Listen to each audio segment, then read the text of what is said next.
Bismillahirrahmanirrahim. Assalamualaikum warahmatullahi wabarakatuh.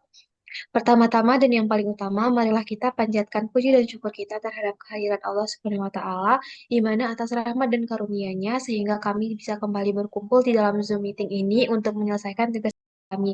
Tak lupa juga selawat berangkaikan salam kita hadiahkan kepada junjungan kita Nabi besar Nabi Muhammad SAW. Allahumma sholli ala sayyidina Muhammad, dan semoga kita semua termasuk ke dalam orang yang mendapatkan syafaatnya di yaumil akhir kelak. Langsung saja, izinkan kami untuk memaparkan materi tentang fase diam dalam HPTLC dan TLC, serta gas kromatografi atau GC. Kami dari kelompok 1 di kelas B. Izinkan saya untuk memperkenalkan anggota kelompok saya. Yang pertama ada teman kita Farhan Rizky Azhar, lalu ada Nurhel Malia Putri, dan saya sendiri di Fasal Sabila Nasir. Kita akan menjelaskan tentang pengertian kromatografi, lalu pengertian TLC dan HPTLC, instrumen TLC dan HPTLC, fase diam dalam TLC dan HPTLC, kelebihan dan kekurangan, lalu pengertian GC, komponen GC, instrumen GC, fase diam dalam GC, aplikasi dalam farmasi, kesimpulan, dan daftar pustaka. Pertama, kita akan menjelaskan dulu apa sih itu kromatografi. Jadi, kromatografi ini merupakan teknik pemisahan campuran senyawa berdasarkan perbedaan kelompok masing-masing, kemampuan masing-masing komponen untuk berinteraksi dengan fase diam atau fase yang tidak bergerak dan fase gerak yang bergerak. Jadi komponennya itu memiliki interaksi yang lebih kuat dengan fase diam, akan bergerak lebih lambat, sedangkan yang lebih lemah itu akan bergerak lebih cepat. Sehingga komponen-komponen dalam campuran ini dapat dipisahkan dan dianalisis secara individual. Oke, selanjutnya ada dua kromatografi, yaitu ada kromatografi cair dan kromatografi gas. Pada kromatografi cair ini, contohnya itu HPTLC dan HPLC, fase diamnya itu berupa padatan seperti silika gel atau resin polimer. Dan fase ini tuh menahan senyawa berdasarkan interaksi fisiko-kimia seperti polaritas. Dan pada kromatografi gas, fase diamnya itu umumnya berupa cairan yang dilapisi tipis pada dinding kolam kapiler. Fase ini memisahkan senyawa uap berdasarkan afinitas atau kelarutan terhadap fase diam. Oke, selanjutnya kita akan membahas tentang TLC atau Thin Layer Chromatography dan HPTLC atau High Performance Thin Layer Chromatography. Pada TLC atau bisa dikenal dengan kromatografi lapis tipis, teknik pemisahannya itu adalah fase diam dan fase gerak. Yaitu fase diamnya itu berupa lapisan tipis adsorben seperti silika gel pada plat kaca atau aluminium, dan fase gerak atau pelarutnya itu akan bergerak secara kapiler, digunakan untuk analisis kualitatif atau identifikasi senyawa dan semi kuantitatif. Pada HP TLC atau KLT kinerja tinggi, itu merupakan versi lebih canggihnya lagi dari TLC, menggunakan pelat tipis khusus dengan resolusi tinggi, serta peralatan otomatis seperti alat penotolan atau applicator, dan juga ada alat pemindaian seperti densitometer atau kamera digital untuk hasil analisis yang lebih akurat dan kuantitatif. Ini adalah perbedaan secara lebih rinci lagi dari TLC dan HPTLC. Jadi perbedaan utamanya itu bisa dilihat dari yang pada TLC itu masih manual, jadi hasilnya itu masih kurang konsisten dan jumlah sampelnya itu lebih sedikit. Dan pada HPTLC itu sudah semi otomatis, hasilnya itu bisa lebih akurat dan konsisten, juga bisa menganalisis lebih banyak sampel lagi. Dan pada TLC membutuhkan waktu yang lebih lama. Dan pada PTLC itu lebih disukai karena dia itu lebih cepat dan lebih efisien lagi. Dan pada TLC itu dia masih manual, dan pada HP TLC itu analisisnya itu bisa dengan alat atau instrumentasi. Selanjutnya adalah instrumen pada TLC atau HPTLC. Yang pertama itu ada plat cutters. Jadi platnya itu akan dilapisi dengan fase diam itu secara merata di sini. Contohnya itu ada menggunakan alumina. Lalu yang kedua ada drying racks. Jadi ini adalah tempat untuk mengeringkan plat setelah pelapisan di plat cutters. Lalu ada plat cutters, yaitu untuk memotong pelat ke ukuran yang diinginkan. Lalu juga ada immersion device untuk merendam pelat di dalam larutan reaksi. Lalu ada plat heater, ini fungsinya untuk mengeringkan atau mengaktifkan plat dengan pemanasan. Lalu ada sample applications, itu untuk mengaplikasikan sampel ke plat secara lebih akurat. Selanjutnya ada development chamber, itu untuk mengembangkan pelat dengan fase gerak. Lalu ada derivation device untuk menambahkan reaksi kimia setelah pemisahan untuk visualisasi. Lalu akan di-scan dengan densitometer untuk mendeteksi dan mengukur intensitas zona pada pelat secara kuantifikasi. Nah, lanjut kita akan menjelaskan tentang fase diamnya. Nah, jadi fase diam ini kan berfungsi sebagai tempat zat-zat campuran ini akan menempel sementara saat pelarut berjalan dengan bahan penyerap atau adsorben.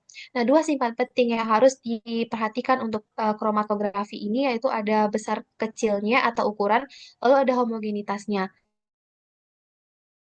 Dan daya lekat pada pendukung ini sangat ditentukan oleh kedua sifat tersebut. Jadi partikel yang kasar itu tidak dapat memberikan pemisahan yang baik dan untuk memperbaikinya kita dapat menggunakan butiran yang lebih halus. Lalu partikel yang kecil ini dan halus dapat mempercepat aliran pelarut. Selanjutnya adalah mekanisme fase diam dalam kromatografi lapis tipis ini, KLT atau HPTLC. Jadi pada tahap awal atau tahap inisial, plat LC ini kan terbuat dari kaca atau aluminium dan udah dilapisi oleh fase diam. Misalnya itu silika gel. Lalu sampelnya itu akan dilarutkan di dalam pelarut. Nah, lalu ditotolkan atau dispotting pada pada garis dasar pelat. Lalu fase diam kan bersifat polar sehingga senyawa yang polar itu akan cenderung menempel lebih kuat. Lalu ada tahap pengembangan atau development. Jadi pelat yang dimasukkan ke dalam bejana berisi fase gerak atau pelarut tanpa menutupi titik sampel. Nah, lalu pelarut itu akan naik karena gaya kapiler dan akan membawa senyawa-senyawa dalam sampel itu ikut bergerak. Dan senyawa itu akan terpisah berdasarkan interaksinya. Jadi senyawa yang lebih polar itu akan lebih tertahan karena juga RF-nya itu lebih kecil dan senyawa yang kurang polar akan lebih ikut naik karena RF-nya itu lebih besar. Itu bisa dilihat pada yang gambar yang A itu dia senyawa yang kurang polar dan yang B itu senyawa yang lebih polar. Selanjutnya adalah contoh aplikasi fase diam dalam TLC atau HPTLC, yaitu yang pertama ada silika gel. Ada tiga itu silika gel G mengandung mengikat gipsum, lalu ada silika gel S mengandung mengikat pati, lalu ada silika gel H atau N yang tanpa pengikat. Selanjutnya itu ada alumina atau aluminium oksida, ada tiga yaitu yang pH basa itu pH 9, lalu ada pH netral, pH 7, dan pH asam, pH 4. Lalu ada selulosa yang tidak dimodifikasi, ada selulosa asetilasi, dan ada juga yang polietinilamin selulos. Lalu ada fase diam P8 dan RP18 itu adalah fase terbalik dengan rantai hidrokarbon panjang. Dia cocok untuk senyawa yang nonpolar. Selanjutnya kita akan menjelaskan lebih lanjut lagi tentang fase diam dengan silika gel. Jadi pelat dengan silika gel ini dia tuh bersifat polar dan akan berinteraksi kuat dengan senyawa yang polar. Dan platnya ini akan memiliki permukaan berpori dan luas, digunakan dalam sistem kromatografi fase normal, dan cocok juga untuk senyawa polar dan semipolar. Umumnya mengandung indikator fluoresen, misalnya itu F254. Aplikasi umum dalam farmasinya itu adalah contohnya pemisahan senyawa polar dan semipolar, misalnya itu asam karboksilat, fenol, alkohol, dan peptida. Selanjutnya adalah pelat yang dilapisi dengan alumina. Dia ini banyak digunakan setelah silika gel dan juga termasuk ke dalam kelompok fase diam dengan aktivitas yang tinggi. Dia biasanya menggunakan CaSO4 sebagai pengikat yang dapat menurunkan kebasaan pada tingkat tertentu. Pelat ini akan memiliki permukaan yang luas dan berpori, serta dapat digunakan dalam tiga bentuk, yaitu ada yang asam, basa, dan netral.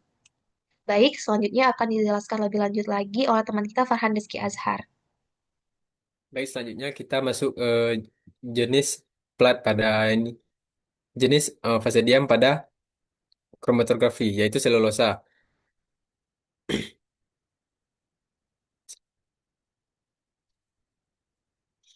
Jadi selulosa ini dia memiliki permukaan berpori dan halus dan juga memungkinkan pemisahan yang stabil dan merata. Dia ini bersifat netral secara kimia dan tidak bersifat asam atau juga basa. Cocok untuk senyawa polar dan ionik seperti asam amino, gula, dan peptida. Kemudian dia ini bersifat polar sehingga kurang cocok untuk senyawa yang non-polar karena interaksinya lemah dan dengan senyawa non-polar. Di aplikasi umumnya itu analisis asam amino dengan pelarut polar, misalnya butanol, asam asetat, air. Oke, lanjut. Nah, kemudian kita masuk kepada jenis-jenis plat pada HPTLC ya. Jadi HPTLC ini menggunakan plat yang berukuran 10 kali 10 atau 10 kali 20 cm dengan jarak pengembangan menurun secara signifikan yang biasanya 6 cm dan waktu analisis 7 sampai 20 menit. Plat HPTLC memberikan resolusi yang lebih baik, sensitivitas pendeteksian yang lebih tinggi, dan peningkatan kuantifikasi jitu dan digunakan untuk analisis kuantitatif dan sotimetrik industri farmasi. Jadi pada tabel ini ditampilkan berbagai jenis plat HPTLC berdasarkan bahan penyusunnya, ketebalan lapisan, ukuran, serta jumlah dalam setiap kemasan. Oke, lanjut. Lanjut.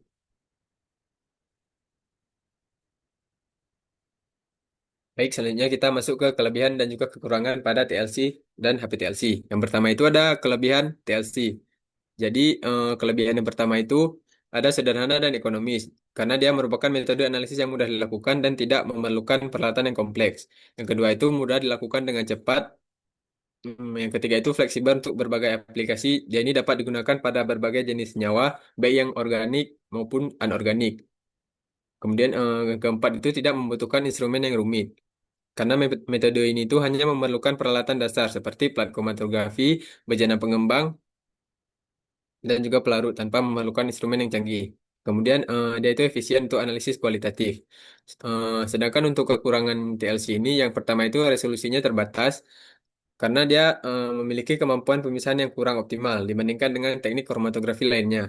Kedua itu dia rentan terhadap kesalahan yang manual. Yang ketiga, TLC ini tidak cocok untuk sampel yang dalam jumlah yang besar karena dia kurang efisien untuk menganalisis sampel dalam jumlah besar karena keterbatasan kapasitas. Eh, Kemudian untuk deteksinya itu terbatas karena beberapa senyawa mungkin tidak dapat dideteksi dengan mudah tanpa penggunaan pereaksi pewarna atau pencahayaan khusus. Dan yang terakhir itu dia kurang akurat untuk analisis kuantitatif. Dia hanya bisa digunakan untuk analisis yang kualitatif. Oke, lanjut.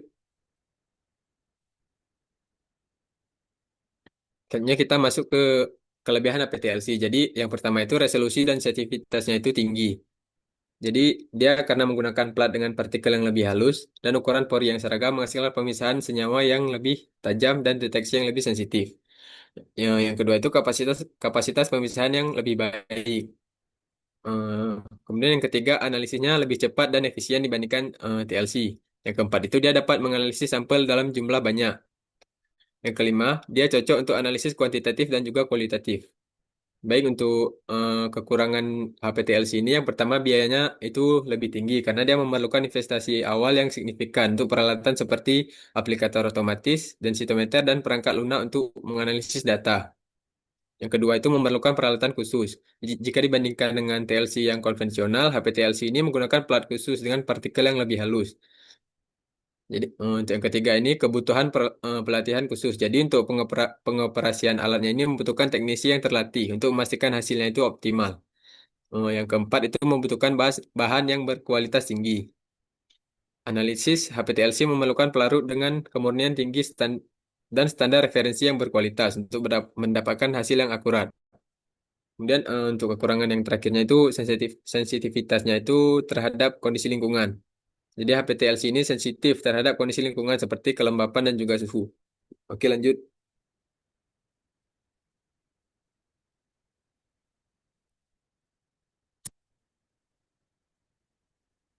Baik, selanjutnya kita masuk ke dalam gas kromatografi. Jadi gas kromatografi ini adalah teknik pemisahan analitik yang digunakan untuk memisahkan dan menganalisis senyawa yang dapat diuapkan tanpa dekomposisi. Gas kromatografi ini biasanya digunakan untuk mengidentifikasi komponen dalam campuran kompleks dan menentukan kadar masing-masing komponen. Oke, lanjut.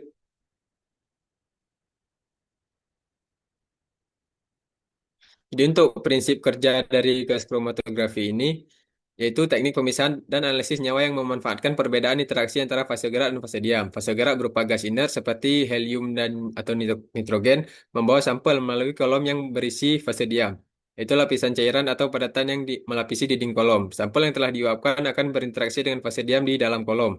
Dan komponen-komponen dalam sampel akan terpisah berdasarkan perbedaan afinitasnya terhadap fase diam tersebut. Jadi untuk fase diam adalah komponen yang dalam dalam kolom kromatografi yang tidak bergerak dan berinteraksi dengan komponen-komponen dalam sampel. Jenis fase diam itu ada jenis fase diam padat yang menggunakan absorben padat seperti silika gel, karbon aktif, atau zeolit sebagai fase diam, dan juga fase diam cair yang menggunakan cairan dengan titik didih yang tinggi dan dimobilisasi pada penyangga pada inert seperti silika atau polimer. Oke, lanjut.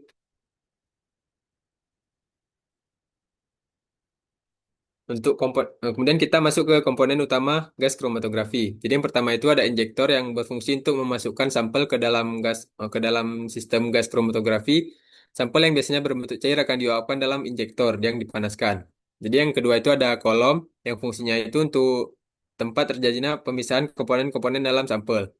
Jadi yang ketiga itu ada detektor yang berfungsi untuk mendeteksi komponen-komponen yang telah dipisahkan. Yang keempat itu sistem pengontrol yang mengatur parameter penting dalam gas kromatografi seperti suhu, tekanan, dan juga aliran gas. Yang kelima itu ada kolom gas kromatografi. Jenis kolom itu ada dua, yaitu kolom kapiler dan kolom packard. Jadi kolom kapiler itu memiliki diameter yang kecil dan panjang, sedangkan untuk kolom isian atau packard itu berisi partikel padat sebagai fase diam dan cocok untuk analisis dengan sampel dengan berat molekul yang besar. Oke, lanjut.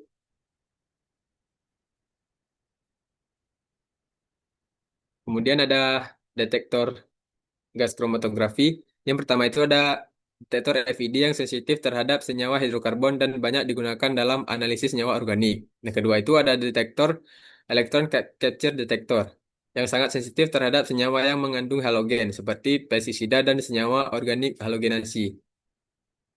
Selanjutnya ada sistem pengontrol gas kromatografi yang berfungsi untuk mengontrol parameter-parameter gas kromatografi seperti suhu, suhu kolom, suhu injektor, dan aliran gas. Dan sistem ini tuh sangat penting untuk memastikan bahwa proses analisis ini berjalan dengan baik. Oke, lanjut.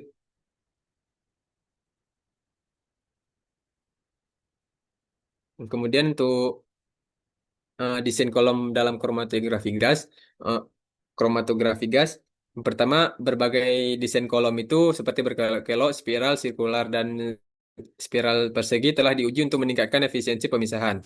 Desain berkelok-kelok ini menunjukkan peningkatan kinerja pemisahan dibandingkan dengan desain lainnya. Kemudian ada untuk kinerja pemisahan kolom dapat ditingkatkan dengan mengurangi lebar saluran dan menambah tinggi kolom. Desain kolom yang panjang itu dapat meningkatkan efisiensi pemisahan, tapi memerlukan tata letak kolom yang lebih efektif untuk meminimalkan belokan dan pelebaran pada pita.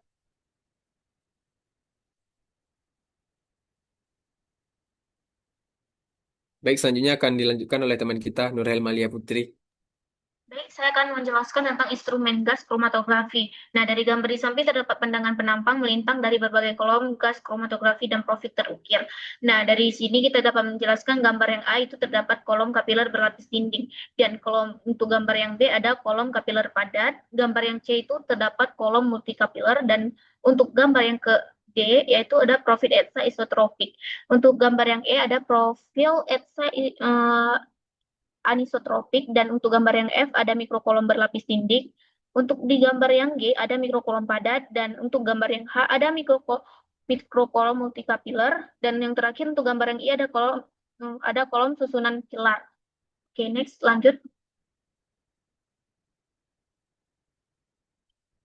Baik, selanjutnya kita akan membahas tentang peran fase diam dalam kromatografi gas. Di sini ada poin yang pertama adalah sebagai media interaksi. Nah, fase diam itu bertindak sebagai media interaksi. Jadi sebagai analoginya kita bayangkan fase diam ini seperti sebuah medan magnet bagi senyawa-senyawa dalam sampel kita. Setiap senyawa itu akan berinteraksi dengan fase diam ini dengan kekuatan yang berbeda-beda tergantung pada sifat kimianya. Inilah yang menjadi dasar pemisahan mereka nantinya. Untuk poin yang kedua itu untuk menentukan waktu retensi. Nah, di sini ada dua, ada beberapa, yaitu ada senyawa yang betah dan ada senyawa yang tidak betah atau buru-buru. Nah, senyawa yang memiliki afinitas tinggi atau betah ini berinteraksi dengan fase diam. Dia itu akan bertambah lebih lama di dalam kolom, artinya waktu retensinya itu akan lebih panjang. Sebaliknya, senyawa yang tidak terlalu berinteraksi atau tidak betah itu dia akan lebih cepat keluar dari kolom, sehingga waktu retensinya itu sangat singkat. Nah, perbedaan kebetahan inilah yang menjadi dasar utama terjadinya pemisahan senyawa dalam kromatografi gas. Oke, lanjut. Nah, selanjutnya ada yang ketiga itu ada mengontrol selektivitas pemisahan. Nah, pemilihan fase diam yang tepat itu baik dia polar maupun non polar dia itu dapat meningkat resolusi pemisahan antar senyawa yang mirip. Seperti contohnya itu like dissolves like. Nah, senyawa polar itu cenderung bertahan lebih lama pada fase diam polar. Demikian pula sebaliknya. Untuk poin yang keempat, itu adalah menjaga kestabilan pemisahan. Nah, fase diam yang stabil secara termal dan kimia akan memberikan hasil yang reproducible atau dapat diulang. Penting dalam analisis kuantitatif. Oke, lanjut.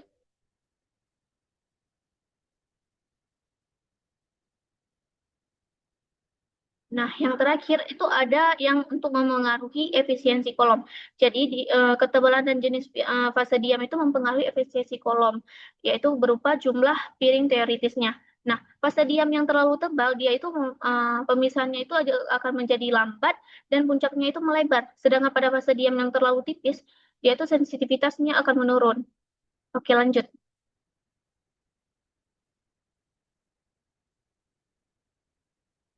Baik, kita akan membahas tentang pemisahan dan analisis komponen sampel. Jadi, secara sederhana, kromatografi gas ini adalah sebuah teknik analisis yang sangat canggih dan fungsinya itu ada beberapa. Yang pertama untuk memisahkan. Jadi dia tuh memisahkan berbagai komponen yang ada di dalam campuran. Yang kedua untuk mendeteksi, yaitu mengidentifikasi keberadaan komponen-komponen tersebut yang sudah kita pisahkan. Selanjutnya, yang ketiga itu ada menganalisis. Nah, menganalisis lebih lanjut lagi karakteristik dari komponen-komponen yang sudah kita pisahkan. Nah, selanjutnya lanjut.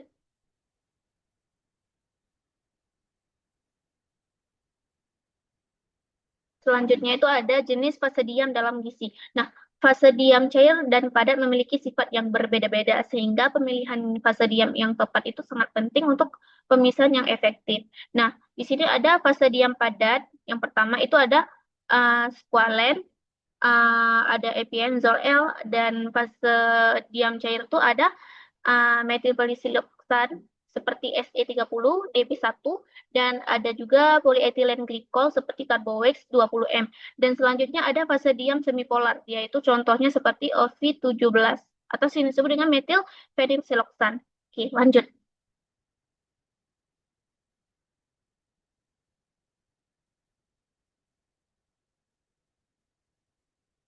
Selanjutnya kita akan membahas tentang karakteristik fase diam dalam kromatografi gas. Jadi, kita punya fase diam nonpolar seperti Se30 atau Db1 dan fase diam polar seperti Carbowex 20M. Pemilihan ini krusial karena akan menentukan interaksi dengan sampel kita sesuai dengan prinsip like self like seperti yang sudah kita bahas terlebih sebelumnya. Yang pertama, dalam sifat-sifatnya itu ada yang pertama kestabilan termal fase diam. Yang yang pertama ada sifat polaritas fase diam seperti fase diam nonpolar, fase diam polar, dan yang kedua ada kestabilan fase diam. Kita punya fase diam nonpolar seperti Se30 atau Db1 dan fase diam polar seperti Carbowex 20M. Pemilihan ini krusial juga. Terus fase diam haruslah tahan banting. Karena artinya itu dia harus mampu mempertahankan pada suhu yang tinggi tanpa terdegradasi. Mengapa ini harus penting? Karena proses ini di GSI itu seringkali melibatkan suhu yang sangat tinggi. Dan kita tidak ingin fase diam kita itu akan rusak di tengah jalan. Terus selanjutnya itu ada kelarutan fase diam dalam pelarut. Nah, ini juga penting, yaitu untuk memastikan bahwa fase diam itu yang diaplikasikan dengan baik di dalam kolom itu dan membentuk lapisan yang merata. Selanjutnya ada titik leleh fase diam. Fase diam itu harus memiliki titik leleh yang tinggi. Ini untuk mencegah pelelehan selama proses analisis. Kita juga tidak akan mungkin ingin fase diam kita itu meleleh dan merusak kolom atau analisis kita. Jadi keempat karakteristik ini adalah fondasi bagi keberhasilan analisis kita juga untuk memastikan hasil yang presisi dan dapat diandalkan. Oke, selanjutnya.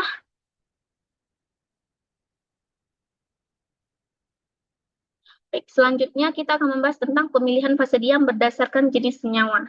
Nah, pemilihan fase diam yang tepat sangat penting untuk pemisahan yang efektif dan akurat. Jadi secara umum ada 3 panduan utama yang bisa kita gunakan. Yang pertama untuk senyawa nonpolar. kita akan menggunakan fase diam nonpolar, contohnya itu seperti Se30 atau Db1. Ini berlaku untuk prinsip like dissolve like yang sudah kita bahas terlebih dahulu juga. Yang kedua ada untuk senyawa polar. Nah, sebaliknya jika sampel kita itu mengandung senyawa polar, kita akan memilih fase diam polar. Contohnya yang terbaik itu adalah Carbox 20M. Untuk senyawa dengan polaritas menengah, nah ini menjadi tantangan. Jika sampel kita tidak terlalu polar dan tidak terlalu non-polar, kita punya pilihan fase diam semi polar seperti OV17 yang sangat fleksibel untuk mengatasi kondisi ini. Jadi dengan memahami polaritas senyawa target kita juga bisa dapat mudah menentukan fase diam mana yang akan memberikan hasil pemisahan yang terbaik. Ini adalah langkah penting dalam mendesain metode kromatografi gas yang sukses. Oke, selanjutnya.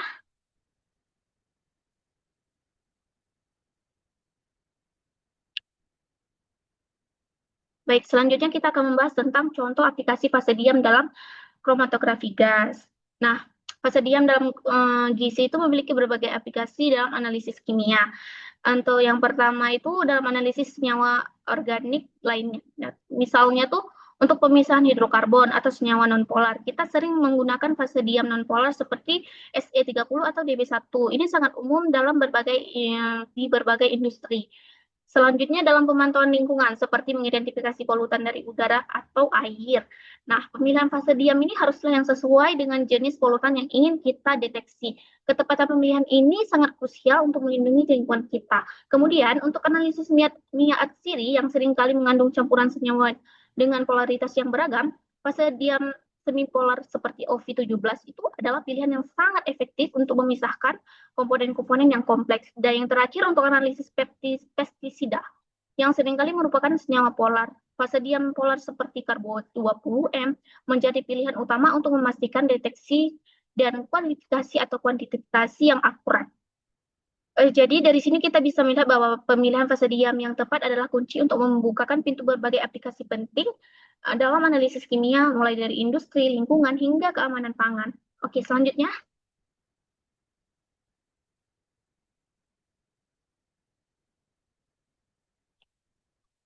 Baik, berikut adalah kesimpulan yang kami ambil dari materi ini. Pertama itu ada fase diam adalah komponen tetap dalam kromatografi yang berfungsi sebagai tempat interaksi antara analit dan permukaan. Dia juga mempengaruhi efektivitas pemisahan. Yang kedua ada pada PL HPLTS-PC. Pada fase diam umumnya berupa silika gel yang dilapiskan secara merata di atas plat, memungkinkan pemisahan berdasarkan polaritas dan absorpsi. Yang ketiga ada pada LC. Fase diam itu berupa partikel silika yang dimodifikasi secara kimia seperti C18 atau C8. Dia juga digunakan dalam mode fase normal dan fase terbalik. Selanjutnya pada GC, fase diam adalah cairan non-volatil yang dilapiskan pada dinding kolom atau penyangga padat. Yaitu memungkinkan pemisahan berdasarkan volatilitas dan interaksi senyawa. Selanjutnya jenis interaksi antara analit dan fase diam itu meliputi ikatan hidrofobik, ikatan hidrogen, gaya van der Waals, dan interaksi dipol. Selanjutnya, pemilihan fase diam itu disesuaikan dengan sifat fisikokimianya. Yang selanjutnya, pemilihan fase diam yang tepat akan meningkatkan resolusi, sensitivitas, dan keandalan hasil analisis dalam setiap teknik kromatografi. Oke, next. Berikut adalah data-data atau dapus sumber-sumber yang kami gunakan untuk mengerjakan atau membuat materi ini. Demikian presentasi dari kami, kelompok 1. Semoga apa yang telah kami bahas bersama hari ini dapat memberikan pemahaman baru dan bermanfaat bagi kita semua. Terima kasih atas perhatian dan waktu Bapak serta teman-teman sekalian. Jika ada kesalahan, mohon dimaafkan. Kami akhiri. Wabillahi wa taufiq wal hidayah. Assalamualaikum warahmatullahi wabarakatuh.